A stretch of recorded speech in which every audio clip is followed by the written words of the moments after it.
Taong 1965 nagsimula ng mag-asawang Pedring at Belen ang negosyong bakery sa Ibayo de Paz, Taguig City kung saan una nilang produkto ay pandesal. At noong 1988 ay naisipan ni na Amang Pedring at Inang Belen na dagdagan ang tinitinda nila sa kanilang panaderia kaya gumawa sila ng Filipino version ng isang sikat na Chinese delicacy, ang Tipas Hopia. At mula noon hanggang ngayon ay patuloy ang pag-asenso ng kanilang negosyo na nagsimula lang sa puhunang 500 piso. Ano ba ang sikreto ni Inang Belen at tinangkilik ng mga Filipino ang kanyang mga produkto? Mga kada, ating alamin ang success story ng The Original Tipas Bakery ngayong Miyerkules sa Yayamanin. Mga kada, please welcome to Kada Umaga, Alicia Flores Santa Ana and Inang Belen Flores. Magandang umaga po. Good morning. Magandang umaga. Alam niyo ba mga kada, si Inang Belen 95 years old na! Alam niyo po, mami, kayo po ang pinakamaganda at pinakamatanda na rin na naging guest namin. Salamat. Thank you so much po, Inang Belen. And Ma'am Alicia, pwede po kayong bumati sa mga kada natin. Hello, magandang umaga sa mga kagada natin. Patuloy namin papanoorin itong kada umaga. Susubaybayan na namin siya araw-araw. And mga taga-Tipas-Hopia, mga katipashopia dyan, good morning sa inyong lahat. Oh, thank you very much. Nakakataba naman po ng puso. Alam niyo po, paborito ko po ito kasi may nagtitinda nito sa tapat lang ng bahay. Alam mo, kahapon pa lang nagsasabi na siya, wow, ang sarap niya. Ano nakita niya yung script? Pero ito po ang tanong, akalain niyo po ba magiging successful itong inyong negosyo na Tipas? Mami, kayo po, akalain niyo po ba magiging successful itong business ninyo? Oo, kasi una pa lang akong nag-umpisa, ubos ang tinda ko. Mabenta na agad? Mabenta na kaagad. Bakit po hopya yung naisip niyo? Yung lola ko, bumibili, hindi namang hopya ang hugis niya, pag ganun lang. Square? Yung may nagtitinda, ginawa ko, ako ng hopya. Gumawa ka po ng sarili ninyong hopya? Sarili. Kasi iba naman yung aking ginawa. Naging mabili ka agad. Lahat ng gawin ko, ubus, araw-araw. Kayo lang po gumagawa nun, Inang Belen? Ako ang may, ang mga tauhan. Ano po yung unang flavor na ginawa ninyo? Yung una, may bakery ako. Munggo, Inang. Munggo. Munggo. Hopyang munggo. Ikaw ba, amiga, kumakain ka ng hopya? Yeah, dati. Dati? Pwede pa akong kumain ng sugar. Gusto ko rin siya. Pero nice din na nag-start sa munggo, no? Favorite ko rin yung munggo at pinag-usapan rin natin yun kanina. Pero ano po sa tingin ninyo ang naging secret sa inyong business? Sa business namin ng hopya, because the original flavor is munggo, and then we formulated the ube, the hopyang baboy, and from then on, we continue to innovate into different variants. So, kasi yung mga suke, naghahanap sila ng ibang flavors. So, from the munggo, the ube, and the hopyang baboy, there came the pastillas and the yema hopya, and a variety of variants of hopya. We cater to our customers. As long as it's acceptable to the market, we continue to innovate and to produce various variants. Ang nakaka-inspire dito, amiga, nag-start lang sila sa 500 pesos na puhunan. Grabe! At saka, dati na ako may bakery. Dati na po kayo may bakery, Inang. Pero wala pang hopya nung sa bakery. Wala pa. It's just a backyard business.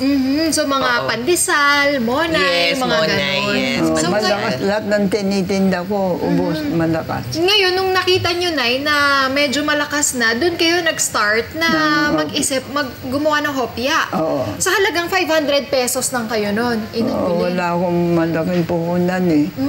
Dahil ako, uli na kaagad, 8 taon lang. Nagrarasyon ako ng Tapos, 500 Yun, naanohan ko yung ng hopya. Ilang taon po kayo noon, Inang Belen, nung nag-start kayo nitong sa Hopya? Sa hopya. Mga 19 years old siya. 19! 18, ayan. 19 years old. Mga 18 to 19 years old. Grabe! Grabe. Ang tagal na, Inang Belen. Anong masasabi mong ano bang payo na ipinasa mo sa iyong mga anak sa pagnenegosyo, Inang Belen? Yung tinapay, nagtayo ako ng bakery. Hindi pa ako gumagawa ng hopya.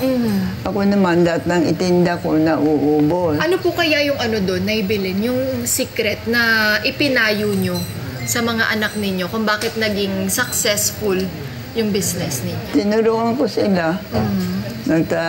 Pag ako'y nakapera, nagtatayo ako bumibili ako ng lupa. Tatayo ko. Pag may nag-asawa, bibigay ko ng hanap buhay. Yung hopya.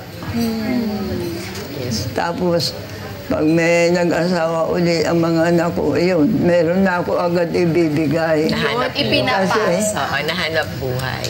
Kasi ako Ano, Mami? Masipag siya, matipid, matyaga. Yun yung ipinamana niya sa aming mga anak. Tsaka yung mga negosyo. Lahat ng anak ko, binibigyan ko ng hopya bakery.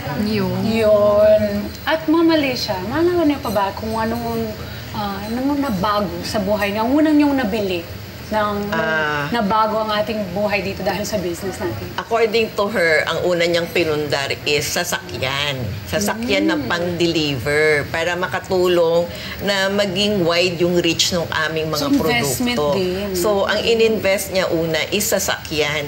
And then, after na makapundar siya ng sasakyan, mga lupa. Bumili siya ng lupa, kaya kami magkakapatid na pamanahan niya ng kanya-kanya naming pwesto ng aming bakery. Alam niyo po, syempre sa pagnenegosyo, meron yan ups and downs. Correct. Yes. May struggles tayo, may mga challenges na Maraming napagdadaanan. pagsubok. Ano ba yung pagsubok po na napagdaanan ng Tipas Hopya? So, marami na pagdaanan ng business namin as a bakery. So, nung una, kasi we want to increase our market. So, hindi namin masyadong kilala yung mga clients namin. Basta, pautang lang kami ng pautang. So, ang nangyari is, bloom, kumbaga, Nag-click. hindi, yung aming mga business is dumami yung aming receivables. So, medyo nag-struggle kami when it comes to puhunan. And one of our struggles also is yung pagsulpot ng mga fake na hopya. Claiming na sila yung using our packaging, especially sa Middle East, marami nagsulputan na fake products. Tapos kami yung narereklamo because of that fake products. Ma'am Alicia, ano kaya yung aside dun sa mga sinabi niyo po kanina na matyaga, masipag, si Inang Belen, ano po kaya yung payo na hindi niyo malilimutan na hanggang ngayon bit niyo pa para ma-share natin sa mga kada natin? Yung compassion, kailangan mahalin daw namin yung mga tauhan namin kasi sila yung bumubuhay sa amin, sila yung nagwo-work, yung hard work na sa kanila, sila yung nagwo-work para sa amin. Yung dedication nila, hindi naman matatawaran. So, ang sabi ng mother ko, and also my father is, mahalin ninyo ang hanap buhay ninyo sa pamamagitan ng pagmamahal din sa mga tauhan ninyo. Ang sarap nun, no? Kasi sila naman talaga din yung parang kumbaga Sila sa yung pinaka-core. Diba? Oo. Kailangan natin yun. Diba?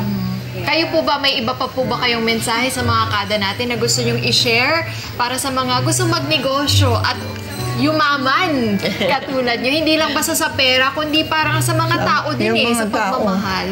Diba? Kami naman, we're not binibigyan ko considered sila ng rich. ano. We're just living a comfortable life.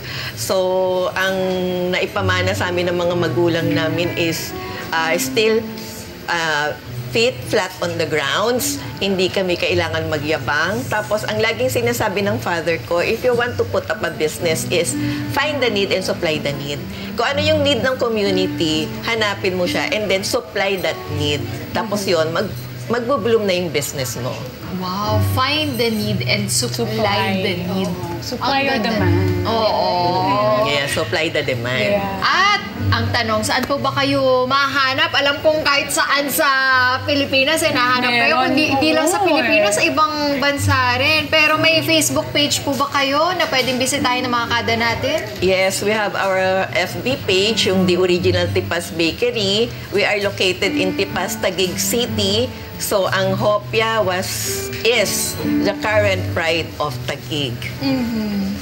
Thank you very much po, Miss Alicia and Inang Belen. Maraming salamat po for being here. Maraming salamat din sa inyo lahat. May mensahe po ba kayo sa mensahe mga po kayo? kada natin, sa mga gusto pong magnegosyo? Ang kailangan lang, yung halimbawa, kagaya ako, namatay maaga mga magulang ko. Ang ginawa ko, nagtinda-tinda ko ng kahit mga kakanin. Magsikap. Nagsikap ako hanggang sa malaman kong maganda akong magtinda dahil ubos ang tinda ko. Yun, hanapin mo kung saan ka magaling. Diba? Yun yung ginawa. Isa pang secret din niya is ang mother ko kasi is very generous. Kung tawagin siya ng father ko is secretary DSWD. Kasi masyado siyang generous. Mapagbigay. Masyado siyang mapagbigay. So, it's always share your blessing to others. Wow! Kwento ni Inang Belen, siya pa daw nagpaaral kay husband niya. Yes, sa aking father. Nag-aral ang aking father ng law na mag-asawa na sila. Wow! Alam niyo mga kada, dito sa Yayamanin, hindi lang natin basta pinag-uusapan yung yaman sa pera, kundi yaman din sa experiences.